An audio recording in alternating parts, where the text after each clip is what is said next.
All right. So we're doing the questions Jesus asked. We got this week, we got next week, and that's it. And the question today really is a question that when I say it, I bet most of you are going to be like, okay, not a big deal. But when Jesus asked this question originally, it was turning the world upside down. So I want you to think about Jesus for a few minutes and when he showed up on the scene. Because I think because we have the Bible, because we have 2,000 years of history since the resurrection, I think a lot of us, we read the stuff in the Bible and we just kind of go, yeah, that makes sense. Like that's how things work.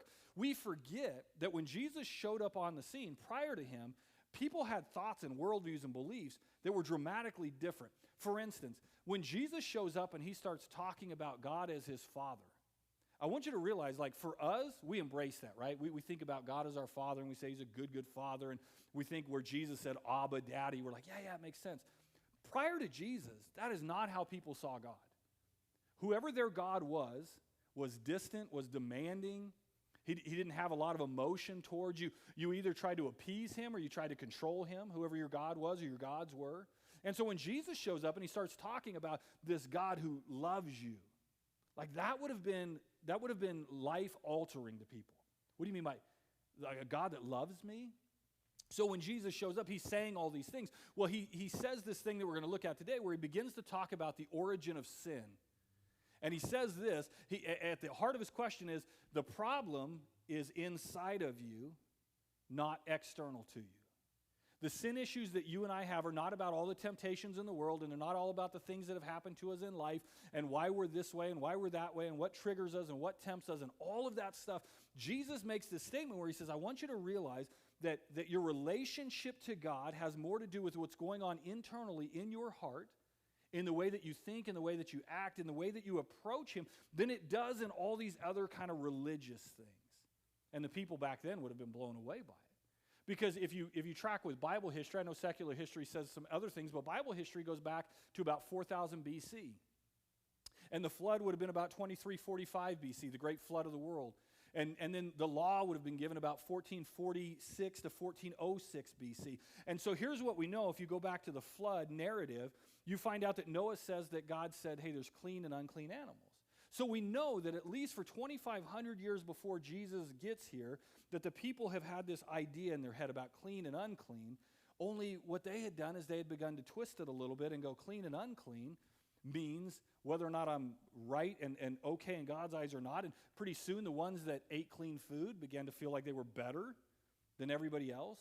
And the ones who ate unclean food, like they were worse, were separated. That's not why God did that in the first place, and we'll talk about that briefly. But so Jesus is going to ask this question where what he's trying to do with everything in him is to teach us that he anticipates that Christians would be people who internally investigate their own lives, not try to prosecute the lives of other people. Somehow along the way, we've taken what Jesus taught and we've twisted it to where many Christians today, we're some of the most judgmental people on the planet. We judge other people. We judge their motives. We judge their actions. We begin to go, well, they don't really think the same thing I do. And so what we've done is we've taken what was supposed to set us free and we've reshackled each other. Sometimes you do it to yourself. Begin to judge yourself in ways that are just not even in line with what God has ever said. But we do that. And so here's what happened. Jesus came and he said, listen, I want you to look deep inside of yourself and realize that there's a problem with your heart.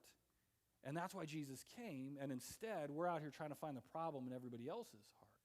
So we'll talk about a couple of the passages that Jesus said. The place that we're going to start out is Mark chapter 7. In Mark chapter 7, if you remember, we were just there a couple weeks ago when Jesus was talking about the idea of traditions. And he said, I don't know how you could get to the place where you gave up obeying God and you just started doing what you wanted to do. And we talked about how that's a real problem for us 2,000 years after Jesus. That there's a lot of things we like and prefer and things we've experienced before and things we think should be the priority, and then there's the commands of Jesus. And oftentimes, we act like the commands of Jesus are negotiable and the things that we want are mandatory. And when Jesus started out that Mark 7 passage, he said, listen, the goal is to go figure out what God has said and to do what God said no matter what it costs you. And then your preferences come later on down the line. And so in the midst of teaching on this idea of preferences, he begins to teach on the idea of sin, which I think is really interesting. That he starts out by saying, hey, you got this problem where you put your traditions in front of what God's called you to. And now let me tell you why. It's because deep down inside, your heart's a little more bent than you think it is. So check this out. This comes from Mark chapter 7, verses 14 through 23. Again, Jesus called the crowd to him, and he said, "Listen to me, everyone, and understand this. Nothing outside a man can make him unclean by going into him. Rather, it's what comes out of a man that makes him unclean." After he'd left the crowd and he entered the house, his disciples asked him about this parable. They didn't get it right. And so Jesus says this. He says, "Are you so dull?"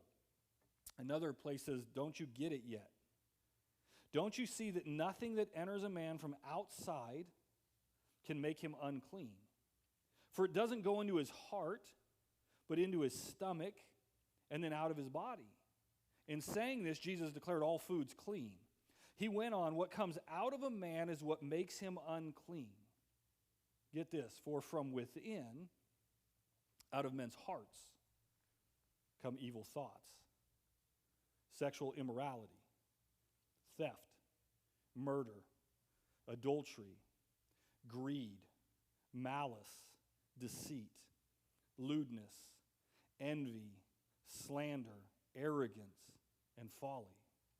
All these evils come from inside and make a man unclean." Here's the question, right? Are you so dull? Do you not get it yet? Don't you see that nothing that enters a man from outside can make him unclean?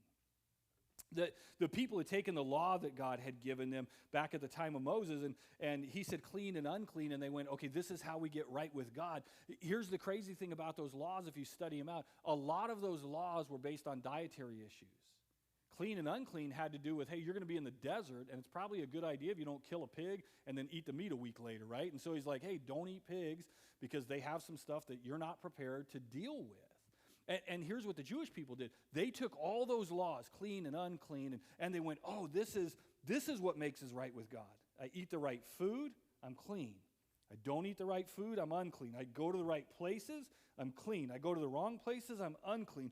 And they began to make it into a relationship that had nothing to do with God and everything to do with trying to appease God. But the whole reason that God came to those people originally was to say, I'm not trying to be appeased, I want to have a relationship with you. We're over here trying to be perfect, and Jesus came along because he said, I want to have a perfect relationship with you where I change you, where I shape you, where I make you into the image of God. I wrote it down this way because it's how it makes sense in my mind, that a people dependent on God tried to live independent of God as the way of pleasing God. The people who came to God for the law and said, tell us how to be a people, he said, this is how you be a people. And then they walked away from God and they went, well, okay, let's be a people for God. And the whole time God's going, no, what I gave you so you'd stay with me. I gave you to tell you who I am and what I'm like, and I want to have a relationship with you. And what we did is we made ourselves independent of God and went, no, God, listen, I've got this. Like if you just tell me what to do, I'm good enough to do it. I can do this in my own strength. Jesus came to say, actually, you can't. Like, we're going to drill down into it, but I want you to understand this, and this is especially for those of us that have been around faith for very long, and if you were raised in church. The problem is not the sinner.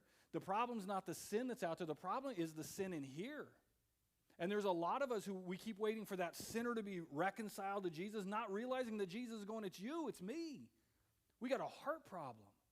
And we keep going, Jesus, can you just tweak it? Can you make it a little better? And the whole time Jesus is going, no, I have to change your heart.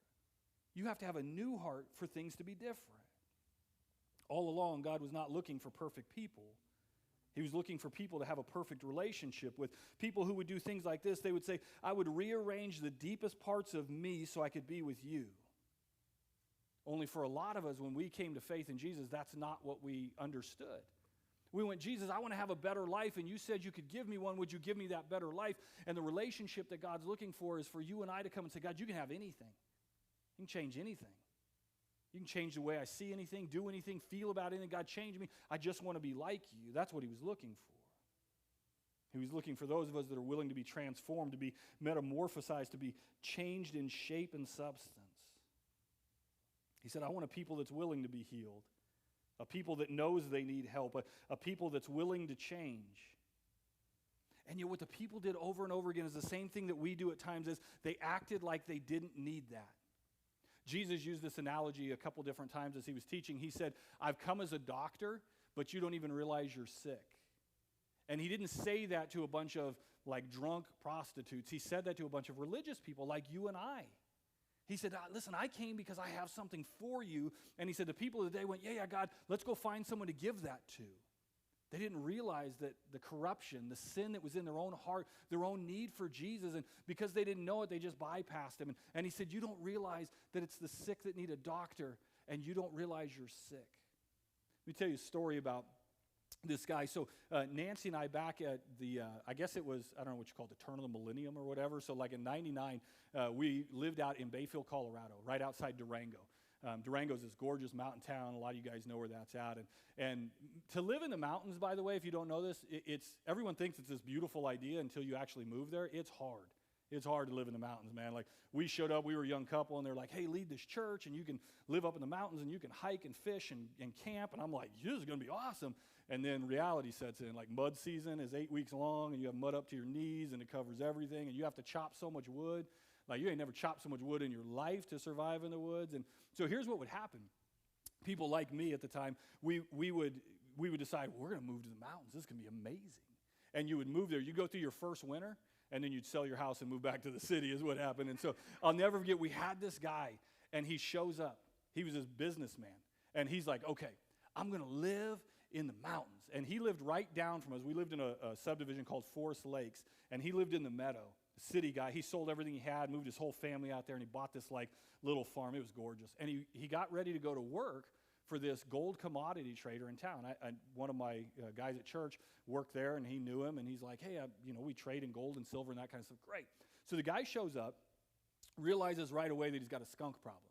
This skunk is killing his chickens, killing his cats. I mean, just like it's just cannibalizing everything that's on his farm. And so he's like, I got to get rid of this thing. Now, I don't know how it is here, but in the mountains, if you got a skunk problem, you baptize it forever. You know what I'm talking about? Like, you catch that thing, and it's going to meet Jesus in a minute. And so he gets the trap, and he sets it out, and he gets his 55-gallon drum, and he fills it up with water, and he gets it all set. So the first day he's supposed to go to work as a gold commodity trader, he decides to check the trap. And so he goes, and sure enough, there's a skunk in it. He's caught this skunk. Well, someone had told this guy that a skunk is a shotgun and can only fire one shell at a time, and then it can't shoot again for 30 minutes or an hour. Some of you right away know that ain't true, right? Skunks are machine guns. They're not shotguns. But this guy didn't know this. So he walks up to the cage, and the thing fires its shot, and he moves out of the way and doesn't get any on him. So he's like, ha! Picks the cage up, holds it in front of him, and he's like, and he's just telling the skunk all about it. Well, the firing mechanism's going off. I mean, it's just like, and he's like, ha, ha, ha, ha, you can't skunk me. You can't get me because you've already fired one time. And I mean, it's just going crazy. He takes him over to the thing. He introduces him to Jesus. And so then he gets in the car. He says, I remember getting in the car and thinking, wow, it smells like skunk. He's like, but surely, since the skunk couldn't hit me, he's like, it's just in my nose. He goes rolling up to work, drives into Durango, jumps out. Everyone's in their suits and ties and nice shirts. And he goes walking into this place. He opens the door, and everyone in there is like, whoa, what are you doing? He's like, what are you talking about? I'm coming to work. They're like, you are covered in skunk. He's like, no. Like, I killed the skunk. He was skunk stained, his entire white shirt all the way around. I mean, just, right. So here's the deal. Why do I tell you that? There's those of us who our heart is just skunk stained, man. And we think we're smelling the sin from when we first met Jesus, not realizing sin shoots more than once. Sin goes off a lot more than just one time. And so then Jesus starts teaching, and we go to church, and we read the scriptures, and we hear other people talking to us about Jesus, and we're like, yeah, skunk problem, get rid of the skunk. I had a skunk problem once, not even realize we are stained in skunk stinkiness, man. It's just continuing to come in our life. And so when Jesus then comes and says, hey, I want to deal with your sin, we go, yeah, let's go find you some sinners so you can deal with their sin, not realizing we're the ones that are covered. We're the ones that need help. And so when Jesus comes along and he says, I'm a doctor and I came for those that are sick, you know what he's trying to do? Is get you and I to go, oh, I'm sick. But you know what we often do? Is, all right, Jesus, let's go find some sick person. And Jesus the whole time is going, well, wow, you got a problem. And we're like, no, I had a problem. But I accepted Jesus, so that problem's gone, and I'm good now, and I'm okay now. So when Jesus is talking to them, here's what he's saying is, he's going, listen, you got a problem. Your heart is the skunk. You think the skunk's out there. You think you got sprayed, that the corruption is in here. There's brokenness in here. So many of us genuinely believe certain things to our own detriment. And I don't just mean, like I was raised in this church, therefore I'm okay, but we think things like if I do all the right things, it doesn't matter what I think or feel. Like as long as I show up all the time, then I can have lazy thoughts, wicked thoughts, evil thoughts, lustful thoughts. We don't realize that we need a doctor, and Jesus came to clean us up, and our core has to be changed. So we keep trying to make little tweaks, and he's going, no, there has to be, we got to tear it down and start over. The question Jesus asks is trying to get people to understand that sin originates from within us. It's one of the hardest truths for modern day Christians to understand. Sin comes from inside of us, not from Adam and Eve inside of us. My sin is my issue. I'm the sinner. It's not all the triggers. It's not all the things I see on TV, right? We say that sometimes, like, well, I got tempted because of this. You know why the temptation is a temptation? Because my heart is messed up and I need a new heart. We're not tempted by things if we're not broken by those things or need those things in some way. Here's what Paul was referring to when he looked back at a place in Psalms. The psalmist wrote this: "The fool says in his heart, there is no God." We would go, yeah, there is a God.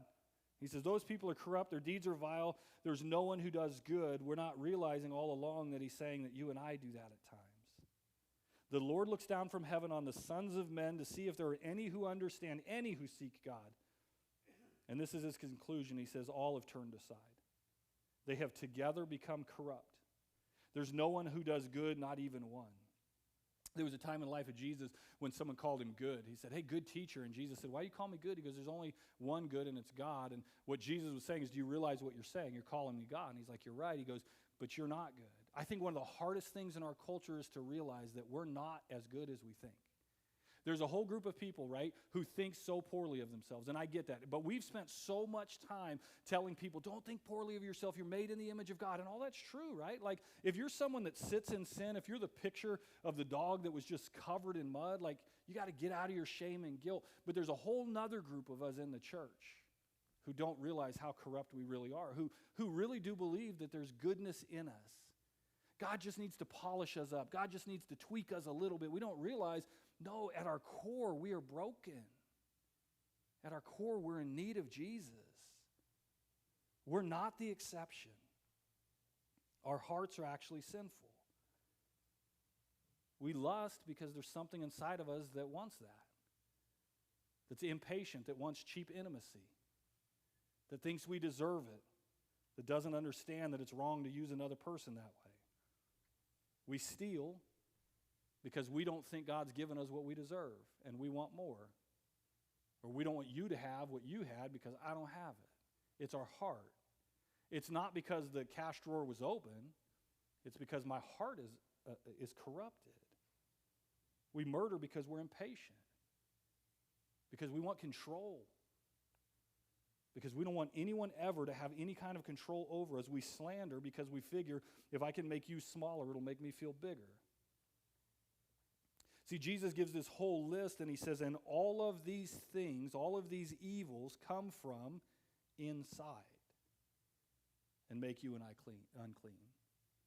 Like, I want you to do this for a minute. I want you to think about owning your sin. It's not all the triggers.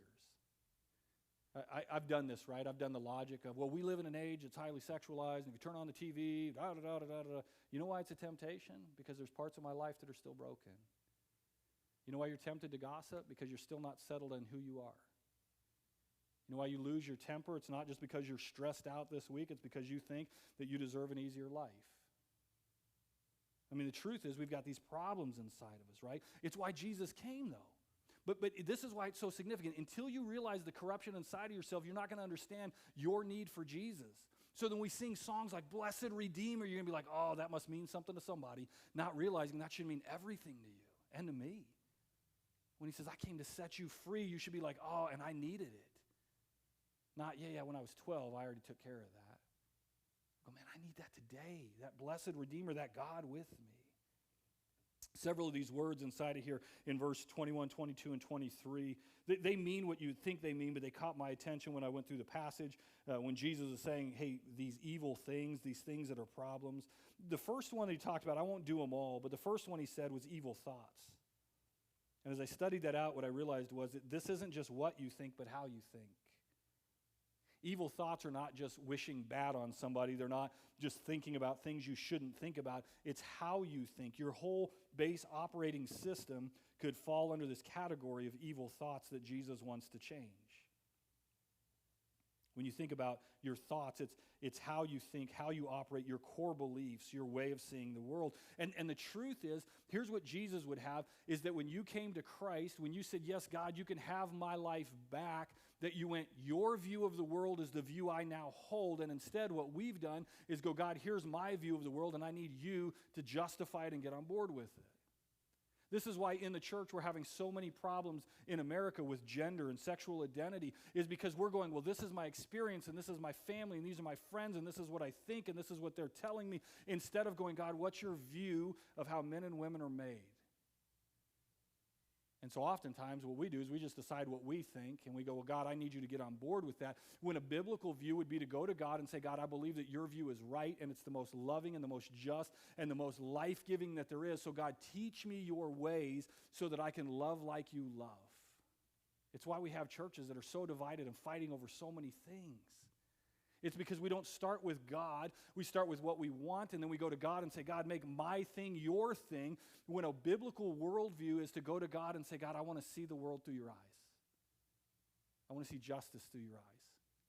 I want to see mercy through your eyes. God, I'm not merciful. Make me merciful. God, I'm not as graceful as you are. Make me graceful. And instead we go to God and we say, God, hey, what good things do I have that you want to use? And he's like, well, I'd like to take your heart out and give you a new one, and then we can get to work. And we're like, no, what could you redeem in me? And he's like, I want to redeem you, not just a part of you. I want to redeem all of you. Here's some of the practical ways that our worldview impacts us. Some of us get wounded early in life. So we just decide we're not going to trust anyone. We're going to fight every affection that comes at us. Everybody stays at arm's length. That's not a biblical worldview. A biblical worldview means that when you see another person, you have the ability and the capacity to be loved by them. Somebody goes, no, I'm just this way. No, you're that way because there's a brokenness there. Intimacy, affection, and relationship are something God made you for. So if you have your arms out to everybody, and I'm not talking about, introvert, extrovert, but some of you know there's a brokenness inside of you from something that happened, and it shapes your world where everybody else has to stay far enough away that they can never hurt you again. That is not a biblical worldview. God wants to take that fracture, that wound, that corruption, and he wants to heal it. Some of us, we were the center of attention growing up. And so we think that everything should revolve around us right now. Well, my mom and dad did everything the way that I wanted, so therefore, like, everybody around me should do what I want. Or maybe for you, and this is my generation, right? My generation went, my parents didn't do everything that they should have done, so I'm going to give my kids everything I didn't get. That's not a biblical worldview. The idea that my kid's never going to suffer pain, my kid's never going to hear no, that's not a biblical worldview. As a matter of fact, the Bible's very clear. If you refuse to discipline your child, you're a willing party to their death. Like, we hold these views of marriage, of church, of each other. We don't trust each other. One of the things that Jesus expected is that you and I, we would love and trust each other, that we would give each other benefit of the doubt. But you know what happens in so many churches across our country is, well, I'm here and I'm independent, and we don't trust those people that are on the stage or those people that are leading us, because where are they going to lead us, and I don't like what they're doing. And we should be giving each other the benefit of the doubt and going, man, we're in this together, let's figure it out. But there's this problem inside of us, right? We don't think the right things. Sin originates in places that believe the wrong things about God, about ourselves, about other people, about the church, about our purpose and our importance. The way that I was thinking about it is the idea of the roots of a tree, right? If your thoughts are impaired, the whole tree's in trouble. When you see a tree that's blown over in the wind, it's easy to go, well, how strong was the wind? How strong was the temptation? The truth is, it's not about the strength of the wind, it's about the strength of the roots. The truth is that you're not going to be knocked down by some great temptation. You're going to be knocked down if you don't get your roots right, your beliefs right, your thoughts right beforehand. The great tree that falls over is just the final revealing of the roots that were rotting inside. And so for you and I don't think we need to be afraid of that great temptation that's going to come up, whether it's sexual or money or that moment where we're going to say that we don't know Jesus. Those aren't the moments. The moments just reveal the truth. The truth is, what do I believe? And God's going, I want to change your beliefs. I want you to be different. There's a guy named Spurgeon. He lived in the 1800s, and I'm going to read this quote. It's a little hard to understand, but I want you to hear it because I think it captures what we're saying. Thoughts are the eggs of words and actions. And within the thoughts lie compacted and condensed all the villainy of actual transgressions. If men did but more carefully watch their thoughts, they would not so readily fall into evil habits. But men first indulge the thought of evil and then the imagination of evil, nor does the process stay there. Picturing it before their mind's eye, they excite their own desire after it. These grow into a thirst and kindle into a passion. Then the deed is speedily forthcoming. It was long in the hatching, but in a moment it came forth to curse a whole lifetime. Man, here's Spurgeon, and 150 years ago, he's going, here's the problem. He goes, we think the wrong things, therefore we begin to ponder on the wrong things, and then we do the wrong things, and then it takes our lives and it tears it apart, and we go, oh, why is my life torn apart? It's because we didn't believe the right thing. We didn't think the right thing. Another word that's in here that I thought was interesting was coveting. Jesus says a real problem with your heart is that you covet. And I think I've always kind of thought I understood this word. It means like wanting what somebody else has, so like you have something good and I don't have it and I want it. And that's part of coveting, right? Coveting is you go on a vacation and I'm bitter because I didn't get to. You get a new car and I'm bitter because I didn't get that same car. That's part of coveting. But coveting, if you look at it, the word actually means to desire numerically more. It really means this, to refuse to be satisfied. You and I covet when we go, God, this is not enough. You covet when you go, well, I deserve more than I'm getting. This isn't fair. It's tied to that idea of entitlement. Coveting is the love of having. It's a belief that says this, if I could just get that, then I would be happier. And Jesus says it's not true, right? Like if you can't be content with what you have, you won't be content when you have more. We know this from people like Rockefeller, who they would ask, they would say, how much is enough? And he's like, $1 more. And we look at that and we go, that's silly. If I was Rockefeller, I wouldn't. Listen, we're Rockefeller to the rest of the world. We're the 1% to the rest of the world.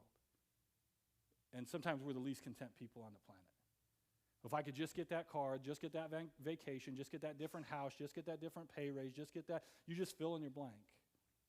What's interesting, though, about coveting, as you kind of push into it, when it says to desire numerically more, to refuse to be satisfied, it also carries with it the idea of other things, like power, control, and influence. Well, if they would just listen to me, that can be a form of coveting. To say, you know what, I should be the boss. For some of us in different employee roles, we could be coveting because we want the influence that a person that's above us has, when in reality, that's not ours to have, and if God thought you ought to have it, he'd give it to you. And so here he is, he's talking about these things about power and control and independence and influence, and he says, you just refuse to be content. One of the ones tied to our language, there's two words that he used in here. One is the word deceit, and the other is slander.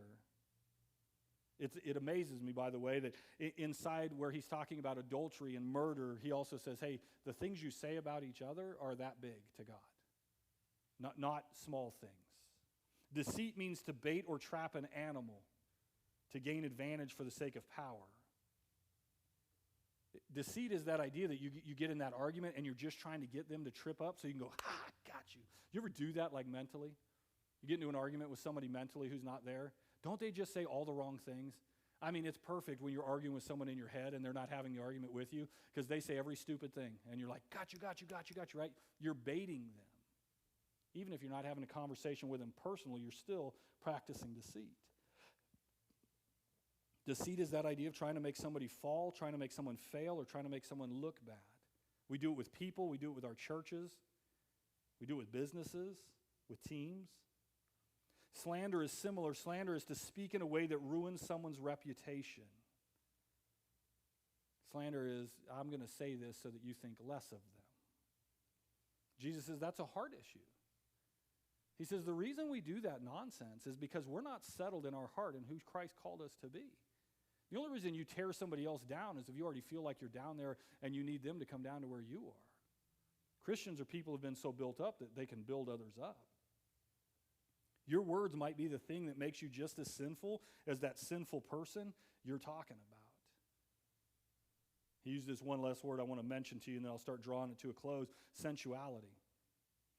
We live in a sexualized culture, so there's a sexual nature to this word, but it means something way bigger. And I think because sensuality means something bigger, we just blow it off if we think, well, I don't have a sexual issue, so I must not have a sensuality issue, when in reality this word means unrestrained and resenting discipline. Sensuality is any time that you refuse to set boundaries in your life or let other people speak about boundaries in your life.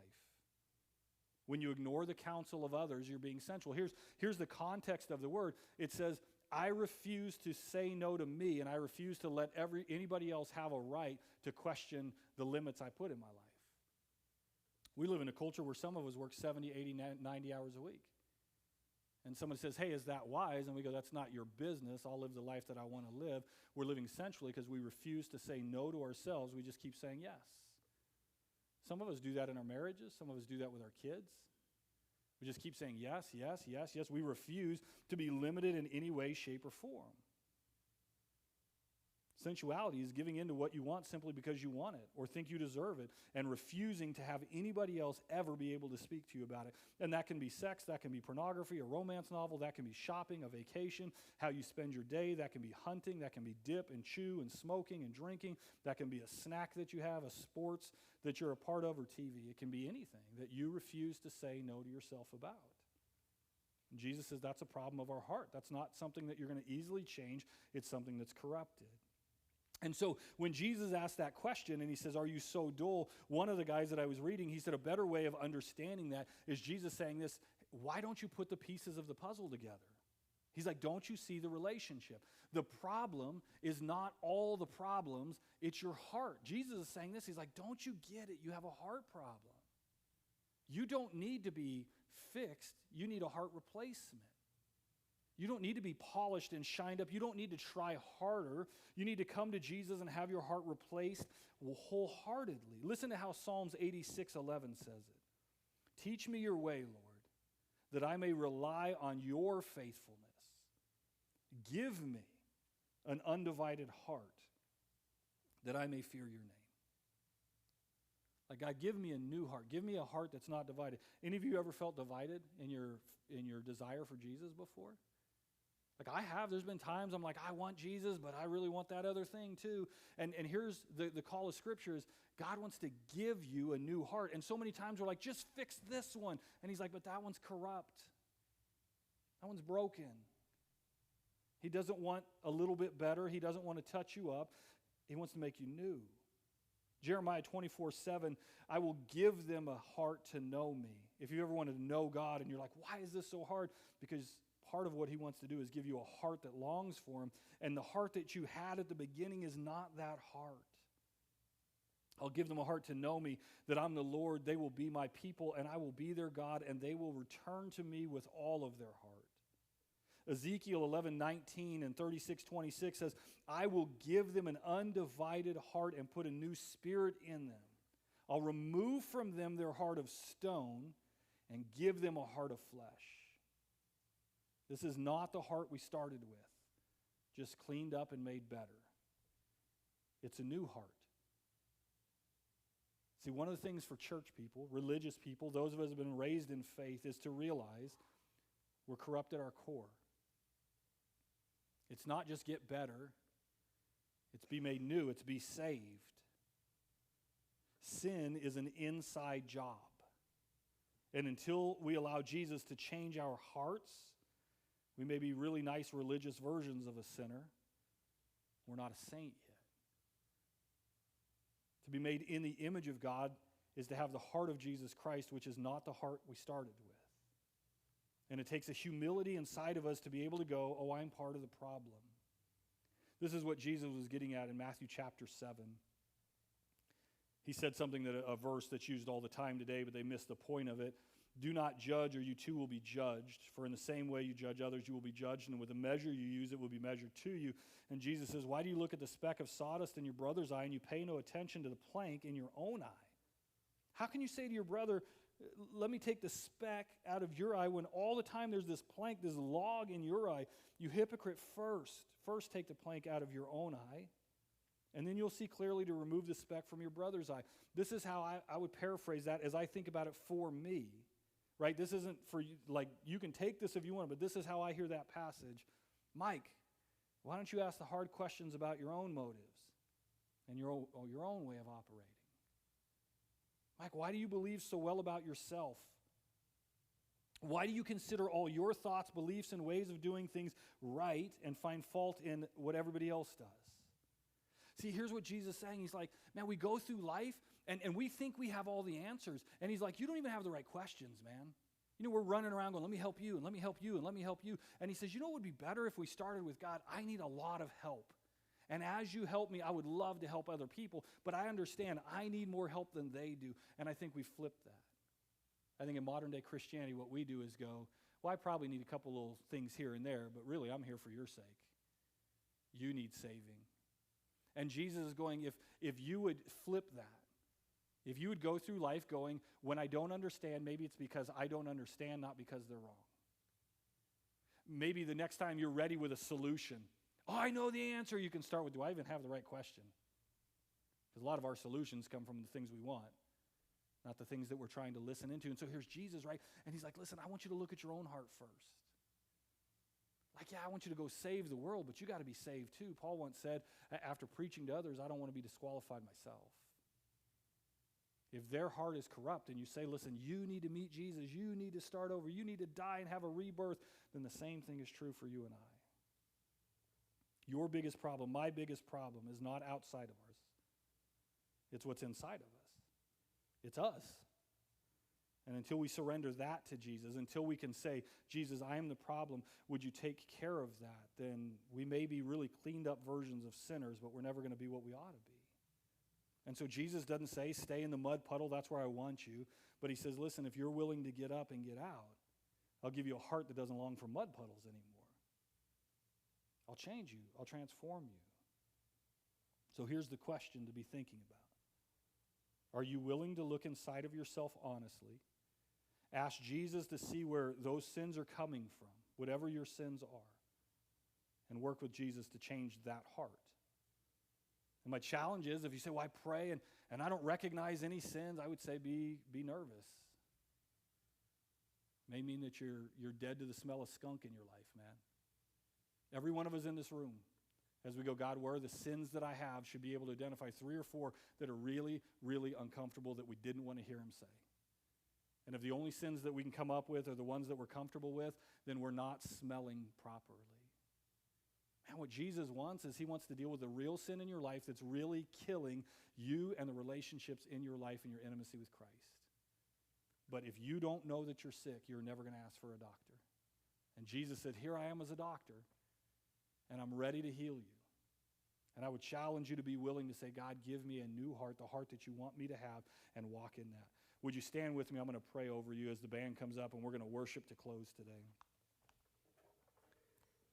God, I thank you for things like this. I think on the surface when I read that, I hear Jesus say, Mike, you're the problem. Like, you got an issue inside your heart. I want to fight that. I want to feel like, man, that feels cruel or hard. But here's the truth that I know. I know that you speak truth for the sake of life and love. I know that you go, Mike, I want to tell you about your heart so that you'll get it fixed, so that you'll get it repaired, you'll get it replaced. Like, you want me to know the true condition of my health because you can fix it if I come to you.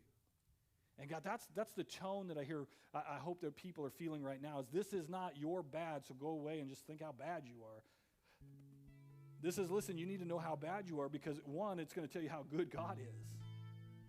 We struggle to worship you, Father, because we don't realize how much you mean to us. When we talk about being washed clean, we don't realize how dirty we really are. When we say, God, I'm desperate for you and I need you, we miss out. It's the truth. And so, God, I thank you for truth like this that just says, hey, listen, there's a problem and it's in you. God, I thank you, too, that you don't say, go fix it. that Jesus showed up to give us a new heart, to make us a new creation, like David was saying earlier. The old has gone, the new has come. And so I pray for those that right now are sitting in a mud puddle, that they would realize you're not telling them to get all clean and then come to Jesus. You're saying, give me that dirty, rotten heart, and I'll give you life. I'll give you a new heart. But God, I pray too, for those of us that have been in church a long, long time, that forget sometimes we still smell like skunk. We think that sin, it fired its one shot and now we're safe. I pray that we can admit that the things that we do are because we're broken, and God, we need to be made new in the image of Christ. Pray that we would quit looking for temptations and triggers and just admit we're the problem. And that God, in that admission, that we would be humble and we would see the goodness and the grace of God to make us new. God, I pray that's where we would live, is in the newness. Not the newness that we've gone and got, but the newness that comes with the grace of God. That our worship would be, God, I was broken and you saved me. God, lead us to the place where we can realize that what comes out of us started inside of us, and the only way it changes is if you get in there and replace it. I pray in Jesus' name.